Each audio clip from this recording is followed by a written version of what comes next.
السلام عليكم ورحمة الله وبركاته. أهلا بيكم وكل متابعينا على قناتنا كريز وحبان.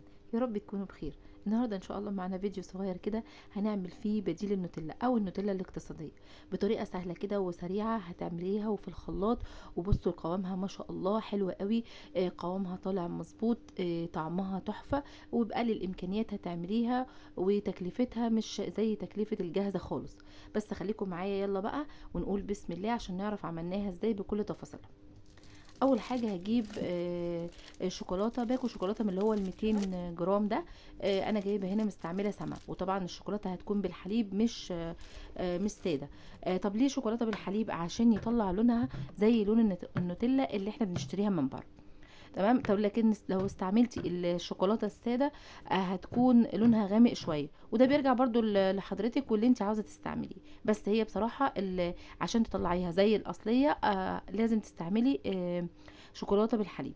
انا هنا خدت تقريبا 8 مكعبات من الباكو الشوكولاته ده، لاني انا عاوزه اخد كوبايه شوكولاته. يعني انا بعاير تقريبا كوبايه من اللي انا هستخدمها في كمعيار لكل المقادير اللي انا هعمل بيها.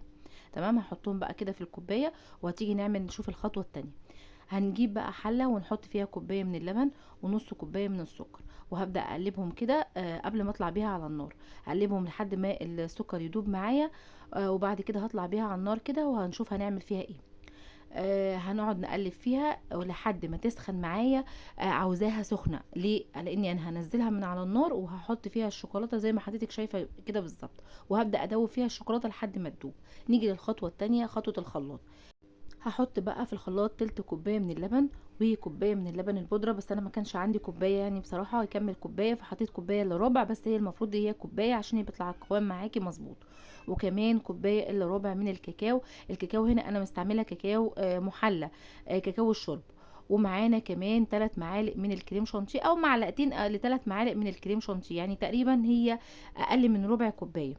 تمام. هحط كل المكونات دي مع بعض واضربهم كده في الخلاط. طبعا وانا بضرب كل شويه هحاول الم الحاجات بتاعتي كده من على جوانب الخلاط بالاسباتيولا كده، عشان هي بتتراكم على الجوانب. بعد بقى ما اضربه شويه كده واحس ان هما تجانسوا مع بعض، هنزل بالخليط اللي انا عملته اللي فيه الشوكولاته. وهنبدا برضو نشتغل في الخلاط بالضرب كده لحد ما كل المكونات تتجانس معاها مع بعضها يعني.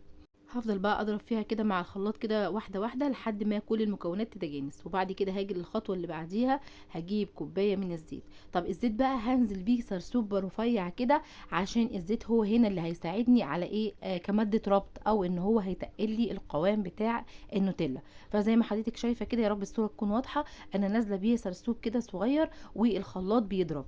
هلاقي الكميه بتاعتي زادت وفي نفس الوقت بدات تتقل معايا. وبرده ما تنسيش برضو ان انت كل شويه بتريحي الخلاط. عاوزه اقولك ان الزيت اللي هتستعمليه يا ريت يكون زيت نظيف، زيت ذره او عباد، بس نوع نظيف، عشان طبعا يدي طعم حلو في النوتيلا. دي حاجه. تاني حاجه، احنا قلنا ان احنا هنستعمل الكاكاو المحلى مش الكاكاو الخام، لان طبعا الكاكاو الخام بيبقى مر. تاني حاجه بيبقى غامق، واحنا عاوزين النوتيلا بتاعتنا تطلع لونها فاتح، فعشان كده استخدمنا الكاكاو المحلى. طيب طبعا الكاكاو المحلى يعني فيه كمية سكر، فاحنا بنعتمد على السكر الموجود في الكاكاو مع الكمية اللي احنا ضفناها في الاول بس. وده بيظبط لي المذاق او الطعم بتاع النوتيلا بتاعتي، بتبقى التحلية بتاعتها او السكر فيها مظبوط. بص حضرتك لو شفتي معايا انا كده خلصت كميه الزيت. بصوا بدات تتقل معايا ازاي، وكل ما بتتضرب في الخلاط بتتقل معايا. طب لو حصل ولقيت القوام تقيل جدا والخلاط مش يعني مش ماشي معاها مش عارف يضربها، بس هضيف شويه لبن صغننين خالص قد معلقتين 3، ازودهم كده واحده واحده عشان بس الخلاط يمشي معايا وهوصل للقوام اللي انا عاوزاه. بصوا انا كده كنت خلصتها، بدات بقى احطها في البرطمانات. بصوا هتديني كميه ما شاء الله اللهم بارك، كميه حلوه جدا. البرطمان ده برطمان كبير يعني، بياخد تقريبا ايه كيلو الا ربع او 800 جرام. والبرطمان التاني ده برضو اتملى اهو. دي برطمانات اللي هي البرطمانات الصلصة او المربى. وما شاء الله البرطمان التالت ده هياخد نصه. بس عاوزه اقول لكم يا جماعه، لازم البرطمانات دي تكون مغسوله ومتعقمه وناشفه خالص، ما فيهاش اي نقطه ميه. لو حضرتك عاوزة تنشفي البرطمانات ما تمسحيهاش، لأ دخليها الفرن يكون والع كده طفيتيه، هتقعد في الفرن السخن ده هتنشف وهتبقى كويسة جدًا، وبرضه هتكوني زودتِ التعقيم بتاعها.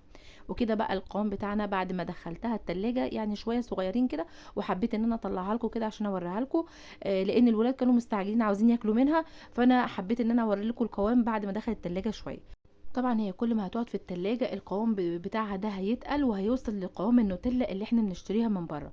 وكده الفيديو بتاعنا بيكون خلص، يا رب يكون عجبكم واستفدتوا منه، وإن شاء الله أشوفكم في فيديوهات جاية كتير. ما تنسوناش بقى في اللايك وتشتركوا في القناة وتفعلوا زر الجرس عشان يوصلكوا كل جديد، وأشوفكم على خير، والسلام عليكم ورحمة الله.